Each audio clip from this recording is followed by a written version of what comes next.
స్తోత్రం. ఆమేన్.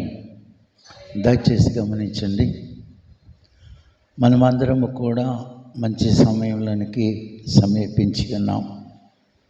ఈ శ్రేష్టమైన సమయము ఎంతో విలువైనటువంటి సమయం.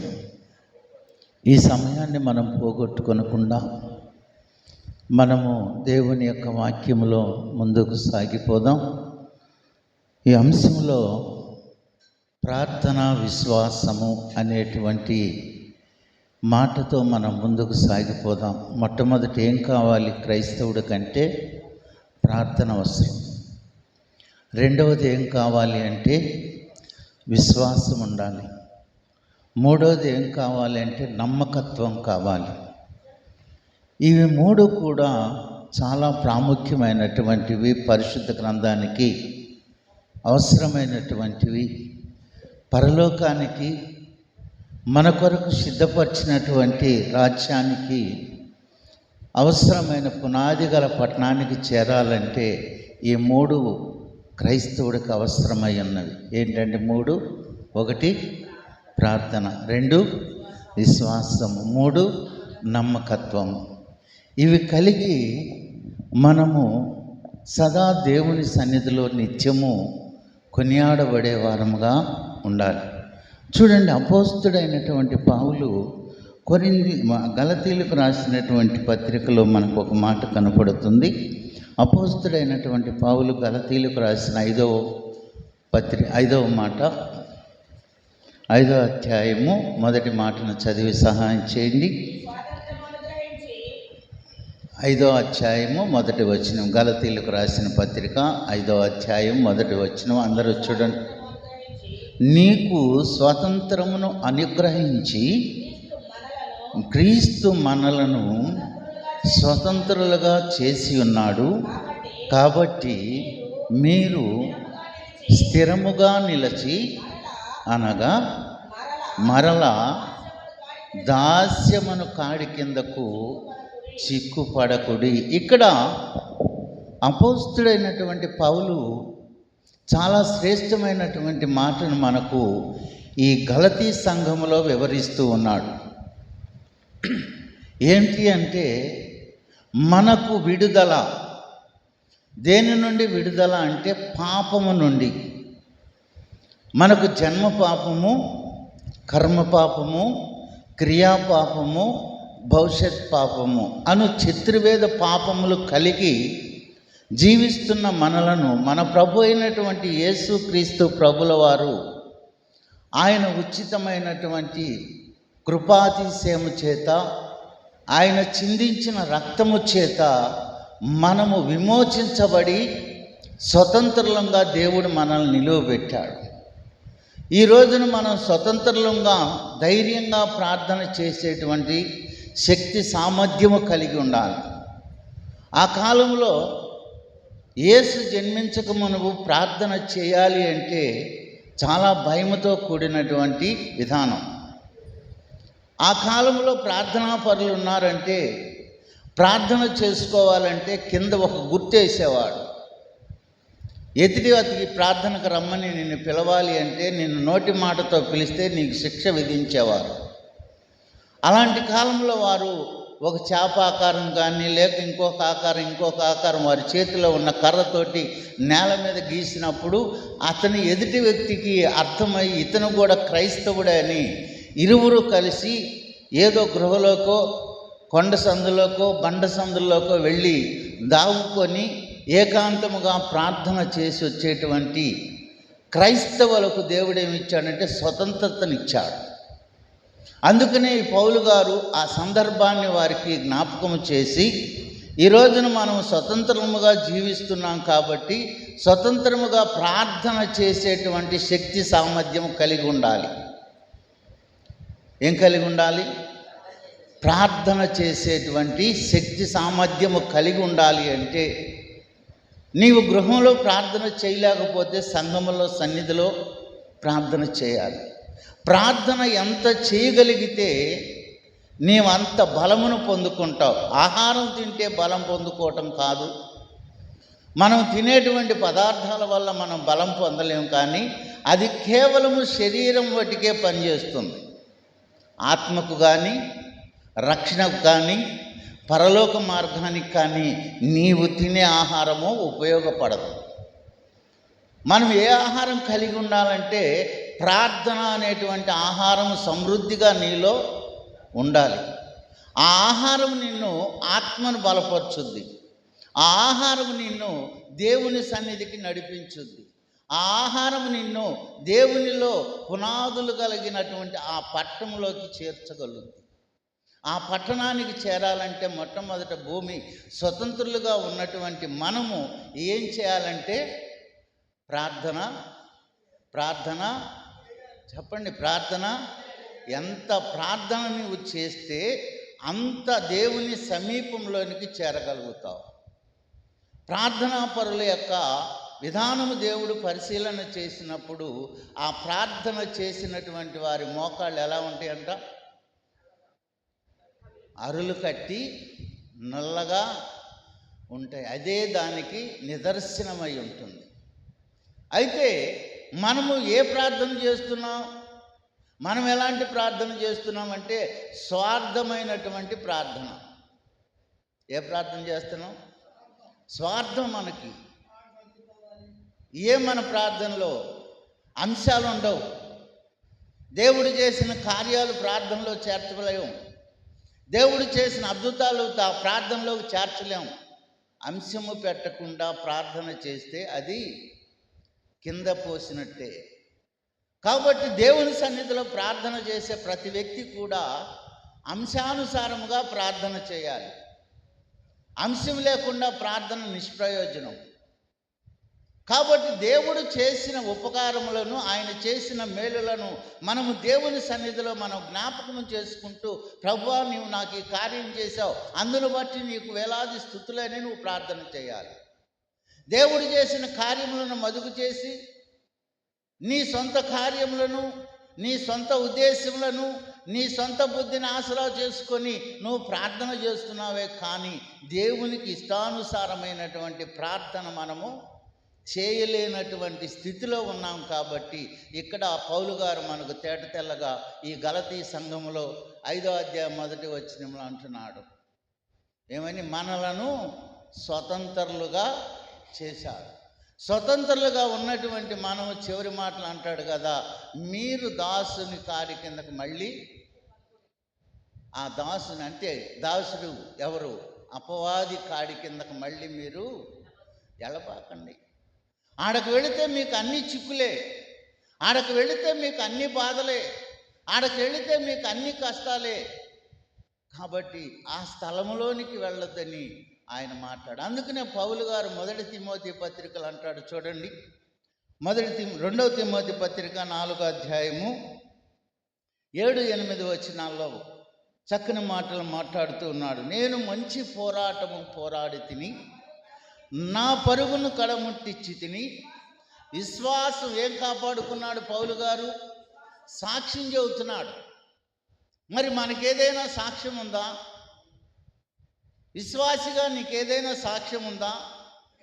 విశ్వాసిగా నీకేదైనా సాక్ష్యం ఉంటే దేవుని దగ్గర నువ్వు ఖచ్చితంగా అడగగలవా? ఉందా మనకు ఆ సాక్ష్యం? చూడండి, దైవ గ్రంథములో ఆ యొక్క భక్తుడు శ్రమకాలం వచ్చినప్పుడు, మరణము సమీపించినప్పుడు ఆయన ఏమంటున్నాడు? దేవా, నేను నీ ఎదుట ఎంత నీతిమంతునిగా నడిచితునో ఒక్కసారి నన్ను జ్ఞాపకము చేసుకొని దేవుణ్ణే ప్రశ్నించాడు. ఎవరిని ప్రశ్నించాడండి రాజుగారు? దేవుణ్ణి. ఎందుకంటే దేవుని సన్నిధిలో దేవుని యొక్క ఆజ్ఞను అతిక్రమించకుండా దేవుడు చెప్పినటువంటి ప్రతి మాటను విని దాన్ని అనుసరించి తన నడకను నడిచాడు. కాబట్టి ఆ మరణము సమీపించినప్పుడు ఏమంటున్నాడు? దేవా, నీ ఎదుట నేను ఎంత నీతిగా మసులుకున్నానో ఒక్కసారి నన్ను. ఇప్పుడు మనకుందా? ఏమో మనం అడిగే ప్రశ్న, దేవుణ్ణి అడగగలుగుతున్నామా? అడగలేకపోతున్నాం. అయితే ఇక్కడ పౌలు గారు అంటున్నాడు కదా, నా పరుగు తుది ముట్టించి తిని, చదువమ్మా, నా విశ్వాసమును కాపాడుకుంటుని, ఇక మీదట నా కొరకు నీతి కిరీటం ఏం దాచబడి ఉందండి? ఎవరికి? విశ్వాసమును కాపాడుకున్నటువంటి ప్రతి ఒక్క వ్యక్తికి ఆ నీతి కిరీటము ఉంచి ఉంది. మరి మనకు ప్రార్థనే సరైన విధానం లేదు. మనలో నీతి ఎక్కడుంది? మనలో విశ్వాసం ఎక్కడుంది? ఇవన్నీ కలిగి ఉంటే జీవ కిరీటం ఇస్తారు. నీతి కిరీటం నీ కొరకు దాచిపెట్టి ఉన్నది. అదే 2వ తిమోతి పత్రికలో 2:22 అంటున్నాడు కదా. 2:22లో ఒక మాట అంటున్నాడు చూడండి పౌలు గారు. నీ యవ్వనేచ్ఛల నుండి పారిపోవాలి. దేని నుండి అండి? ఈ లోకములో నీవు పారిపోవాలి. ఏం చేయాలి? యేసేపు తన యవ్వనేచ్ఛల నుండి ఏం చేశాడు? ఉన్నాడా? పారిపోయాడా? పారిపోయాడు కనుకే అతడు బహుగా ఆశీర్వదించబడి దైవ సన్నిధిలో కొనియాడబడచ్చు. ఆ దేశానికి, ఐగుప్తు దేశానికి అంతటికి కూడా 2వ చక్రవర్తిగా ఆ సింహాసనం మీద ఆసీనుడై ఉన్నాడు. దేని నుండి పారిపోయి?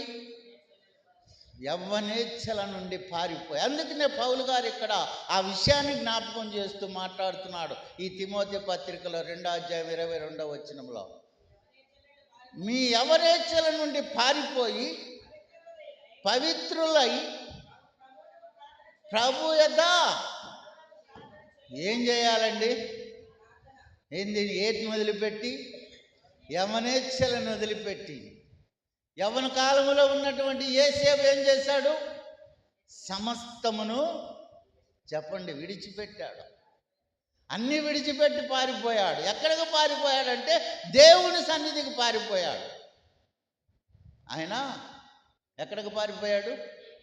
దేవుని సన్నిధికి, దేవుని పొందుకోరి దేవుని యొద్దకు పారిపోయాడు. నువ్వు నేను ఎక్కడికి పారిపోతాం? ఆలోచన చేయండి. మనము దేవుని సన్నిధికి రావాలి. మనకిచ్చిన సమయాన్ని, దేవుడిచ్చిన సమయాన్ని వినియోగించుకోలేక, ఆ సమయాన్ని సద్వినియోగం చేసుకోలేక అజ్ఞానుల వలె ఉంటున్నాం. కానీ జ్ఞానుల వలె మచ్చలేని పరిస్థితిలో ఉంటున్నాం. ఆయనైతే జ్ఞానిగా దేవుని పొందుకోరి దేవుని యొద్దకు పరిగెత్తి అక్కడ నుండి పారిపోయాడు. ఈ రోజున నీ జీవితంలో, విశ్వాస జీవితంలో నీవు కూడా ఈ లోకం అనేటువంటి నియంత్రైనటువంటి అపవాది నుండి పారిపోయి ఎక్కడికి వెళ్ళాలి అంటే దేవుని రక్షణ అనేటువంటి సన్నిధికి రావాలి. చదువమ్మా, పూర్తి చేయండి. 22 ప్రభువునందు ప్రార్థన చేయవారితో కూడా నీతిని, విశ్వాసమును, ప్రేమను, సమాధానమును ఇవన్నీ కూడా ఎవరికి ఉంటాయండి? ప్రార్థన చేసేవారిలో. యేసేపులో ఇవన్నీ ఉన్నవి. దేవునిలో ఉన్నాడు కాబట్టి ఆయనకు సమాధానం ఉంది, ఆయనకు ప్రార్థన ఉంది, ఆయనకు ప్రేమ ఉంది, ఆయనకు విశ్వాసం ఉంది. ప్రార్థన చేయనటువంటి నీకు నాకు అవన్నీ ఏమి కూడా తెలియవు. అదే అధ్యాయంలో 15వ ఒక మాట మాట్లాడుతున్నాడు చూడు.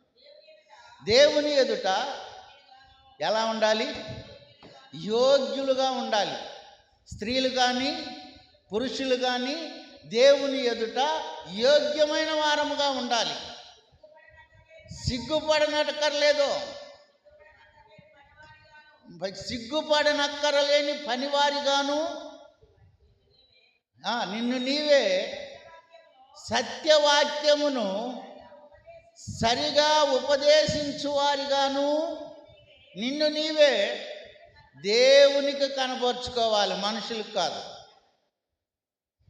దేవునికి కనపరుచుకొనుటకు మనము జాగ్రత్త కలిగి ఉండాలి. ఈ రోజున యేసేపు అలాంటి పరిస్థితిలో ఉన్నాడు కాబట్టి, యేసేపు ఐగుప్తులో ప్రత్యేకించబడిన వాడు కాబట్టి, యేసేపును బట్టి ఇశ్రాయేలీలంతా కూడా ఆశీర్వదించబడ్డాడు. మరి నిన్ను బట్టి నీ కుటుంబం ఆశీర్వదించబడాలి అంటే నీవు కూడా సత్యవాక్యమును నీ హృదయం అనేటువంటి పలక మీద రాసుకొని దానిని ఇతరులకు బోధించాలి. నీ ఇరుగు పొరుగు వారికి, నీ పక్క వారికి, నీ ఎదుటి వారికి, నీ ఇంటిలో నీవు కూర్చున్న ప్రతి స్థలములో కూడా ఏం బోధించాలి అంటే దేవుని వాక్యమును, దేవుని సందేశమును బోధించాలి. బోధించినప్పుడు ఆయన నిన్ను పిలుస్తాడు. ఆయన నిన్ను పిలిచినప్పుడు తప్పకుండా నిన్ను ఆశీర్వదిస్తాడు. నీ శ్రమల నుండి, నీ బాధల నుండి, నీ ఇరుకుల నుండి నిన్ను తప్పించే దేవుడు. అలాంటి దేవుని దగ్గర మనం ఏం చేయాలి? విశ్వాస సహితమైన ప్రార్థన చేయాలి. 1 ఈ ప్రార్థన, 2 విశ్వాసము, 3 నమ్మకత్వము.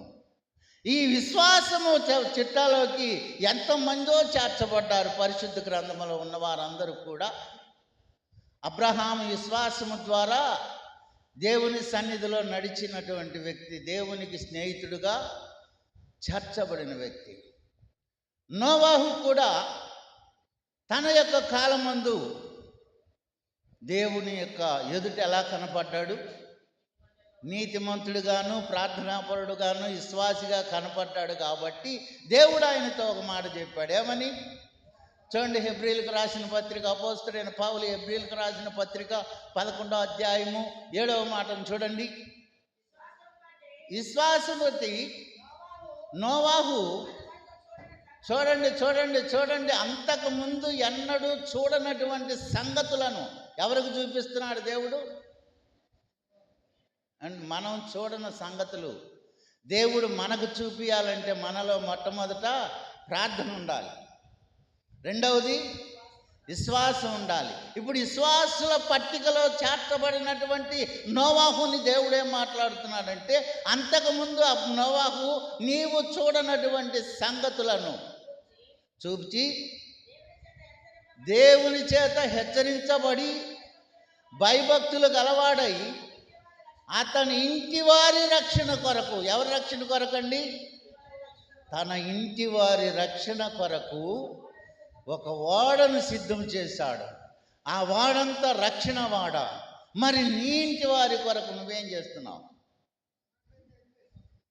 ఏమా, ఏం కడుతున్నావు? చేస్తున్నావా ప్రార్థన? ప్రార్థనతో నీవు ఓడను కట్టాలి. ప్రార్థనతో రక్షణ అనేటువంటి ఓడను నిర్మించాలి. ప్రార్థనతోనే నీవు సమస్తమును జయించాలి. ప్రార్థనతోనే సమస్తమును నీవు జీవించి దేవుని యొక్క రాజ్యానికి వారసత్వాన్ని తెచ్చుకోవాలి. అట్టి ప్రార్థన నీలో లేకపోతే, అట్టి విశ్వాసం నీకు లేకపోతే, అట్టి నమ్మకత్వం నీకు లేకపోతే, నీవు ఎంతకాలము నీకు నివసించినా ఇదంతా కూడా శూన్యమే. మనం విడిచిపోయేదంతా శూన్యమే. కాబట్టి నీవు విశ్వాస సహితమైనటువంటి ప్రార్థనతో నమ్మకమైనటువంటి వ్యక్తిగా, నమ్మకత్వం కలిగి నమ్మకంగా జీవించాలి దేవునిలో. ఆ దేవునిలో నమ్మకత్వాన్ని చూపించలేనటువంటి ప్రతి వ్యక్తి కూడా, చెప్పండి, ప్రతి వ్యక్తి కూడా దేవుని సన్నిధిలో నిలువలేడు. దేవుని ఎదుట నిలువలేడు. పునాదులు గల పట్టణానికి చేరలేడు. మన ప్రయాసంతా కూడా ఎక్కడికి చేరడానికంటే పునాదులు గల పట్టణమునకు చేరాలని దేవుడు మనలను ఈ స్వతంత్రులుగా చేశాడు.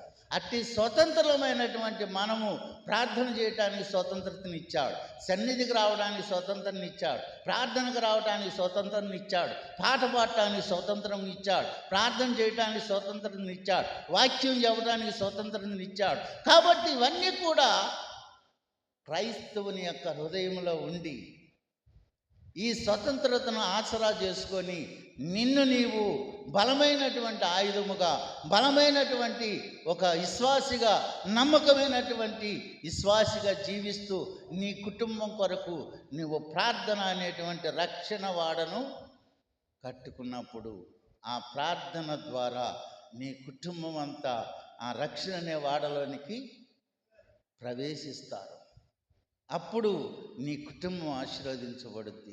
రేపు దేవుడు లెక్కడిగినప్పుడు నీ కుటుంబాన్నైనా నువ్వు రక్షించుకున్నావు కాబట్టి మంచి నమ్మకమైన దాసురాలా లేక దాసుడా, నీకు ఇచ్చిన తలంతును పూడ్చిపెట్టబాకండి. దేవుడు నీకు ఇచ్చినటువంటి స్వతంత్రతను వ్యర్థపరచకండి అని మనం దేవుని సన్నిధిలో వాటిని సంపూర్తిగా వినియోగించుకొని జ్ఞానుల వలె మసులుకోవాలని ప్రభు పేరిట మనవి చేస్తూ నా మాటలు ముగిస్తూ ఉన్నాను. ప్రభు కొద్ది మాటలు తన ఉనికిడిలో దీవించి ఆశీర్వదించును గాక.